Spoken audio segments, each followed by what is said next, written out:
শ্রীমদ্ ভগবদ্ গীতা একমাত্র এমন এক গ্রন্থ যা মানুষকে প্রতিটা পদক্ষেপে চলার পথ দেখায়। গীতা আমাদের জীবন, ধর্ম, কর্ম ও প্রেমের গভীর শিক্ষা শিক্ষিত করে। শ্রীমদ্ ভগবদ্ গীতার জ্ঞান শুধুমাত্রই মানব জীবনের জন্য নয়, মৃত্যুর পরের পথকেও আলোকিত করে তোলে। গীতা একটি পরিপূর্ণ জীবন দর্শন এবং যে গীতা অনুসরণ করে সে সর্বোত্তম ব্যক্তি হয়ে ওঠে।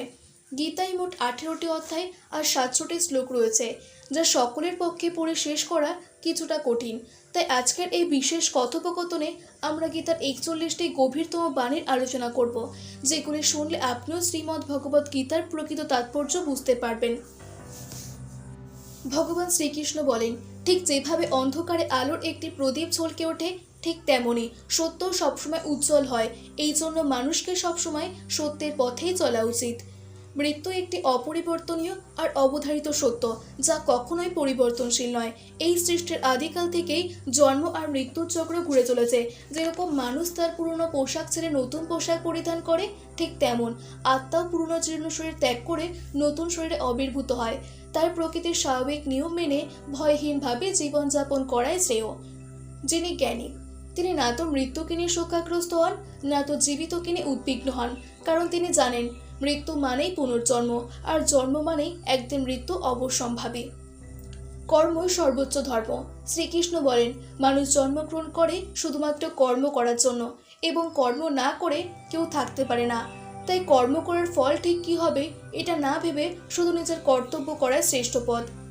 দেহের সৌন্দর্য মনকে আকর্ষণ করে, কিন্তু স্বভাবের সৌন্দর্য হৃদয়কে জয় করে। তাই মানুষের স্বভাব সর্বদা নির্মল হওয়া উচিত।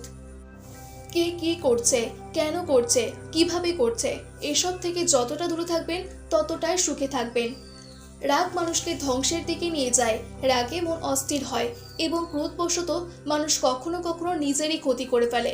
তাই যতই রাগ হোক না কেন, নিজেকে সবসময় সংযত রাখা উচিত। তোমার কি হারিয়েছে যে তুমি কাঁদছো? তুমি কি নিয়ে এসেছিলে যা হারিয়ে গেছে? তুমি কি সৃষ্টি করেছো যা নষ্ট হয়ে গেছে? না তুমি কিছু সঙ্গে করে নিয়ে এসেছো, না তুমি কিছু সঙ্গে করে নিয়ে যেতে পারবে। তুমি খালি হাতে এসেছো, তুমি খালি হাতেই যাবে। আজ যেটা তোমার আছে, কাল সেটা অন্য কারো হবে, পরশু আরেকজনের হবে। মন নিয়ন্ত্রণে রাখা সবচেয়ে প্রয়োজনীয় কাজ। মন মানুষের সবচেয়ে চঞ্চল অঙ্গ, বাতাসের মতোই অস্থির। এই মন মানুষকে কামনা বাসনার দিকেই টানে। সফলতা পেতে হলে মনকে নিজের আয়ত্তে আনতে হবে। মন নিয়ন্ত্রণে রাখলে মনঃশক্তি একাগ্র হয়, কাজেও সাফল্য আসে। যে ব্যক্তি মন জয় করতে পেরেছে, সে চিন্তা, লালসা, মোহ সবকিছু থেকে মুক্ত হয়ে সহজেই নিজের লক্ষ্যে পৌঁছে যায়। কিন্তু এই মনকে যদি তুমি নিয়ন্ত্রণে না রাখতে পারো, তাহলে এই মনই তোমার সব থেকে বড় শত্রু হয়ে উঠবে। জীবনে আমরা কতটা ঠিক বা ভুল তা শুধুমাত্র দুজন জানে, একজন আমাদের পরমাত্মা এবং অপরজন আমাদের আত্মা। শ্রীকৃষ্ণ বলেন, যার মধ্যে জ্ঞানের অভাব ও ঈশ্বরে বিশ্বাস নেই, সে জীবনে কখনো সুখ বা সাফল্য লাভ করতে পারে না। মোহই সকল দুঃখের মূল। মানুষ যত বেশি মোহে আবদ্ধ হবে, তত বেশি দুঃখ ভোগ করবে। অতীতের জন্য অনুশোচনা আর ভবিষ্যতের জন্য উদ্বেগ কোনো সমস্যার সমাধান নয়। বর্তমানকে উপভোগ করাই প্রকৃত সুখ। শ্রীকৃষ্ণ বলেন, আমি সবার শুরু, আমি শুরুর আগেও ছিলাম আর সবশেষ হওয়ার পরেও থাকবো। সবাই আমার মধ্যে আর আমি সবার মধ্যে। এই পৃথিবী, চন্দ্রমা, সূর্য, মাটি, বায়ু, জল সবই আমি বানিয়েছি। আমি ভগবান, শয়তান, রাক্ষস, অসুর এবং মানুষ বানিয়েছি। আমি ব্রহ্মা, আমি বিষ্ণু, আমি মহেশ্বর। যখন যখন এই পৃথিবীতে পাপ আর অধর্ম বাড়বে, তখন তখন আমি তা ধ্বংস করতে পৃথিবীতে অবতরণ করব। যে তোমার পাশে থাকে তুমি তার পাশে থাকো, আর যে তোমাকে প্রতারণা করে তাকে ত্যাগ করো। যেমন যেখানে বৃষ্টি হয় না সেখানে ফসল জন্মায় না, তেমন যেখানে সংস্কার নেই সেখানে বংশও নষ্ট হয়। তারা বলে তাদের সময় নেই, আসলে তুমি তাদের প্রিয় মানুষের তালিকায় নেই।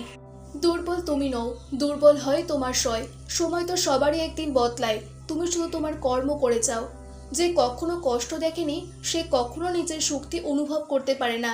যারা অন্যের যন্ত্রণাকে বোঝে, যাদের অন্তরে দয়া আছে, যারা হৃদয় থেকে ভালো, তাদের পুনর্জন্মের প্রয়োজন হয় না। সবসময় সন্দেহ করা ব্যক্তি কখনো শান্তি প্রাপ্ত করতে পারে না। তার সন্দেহ করা থেকে দূরে থাকুন।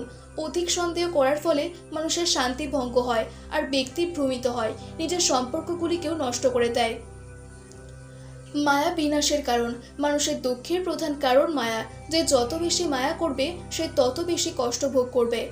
শ্রীকৃষ্ণ বলেন, যে তোমার পাশে থাকে তুমি তার পাশে থাকো, আর যে তোমার সাথে প্রতারণা করে তুমি তাকে ছেড়ে দাও।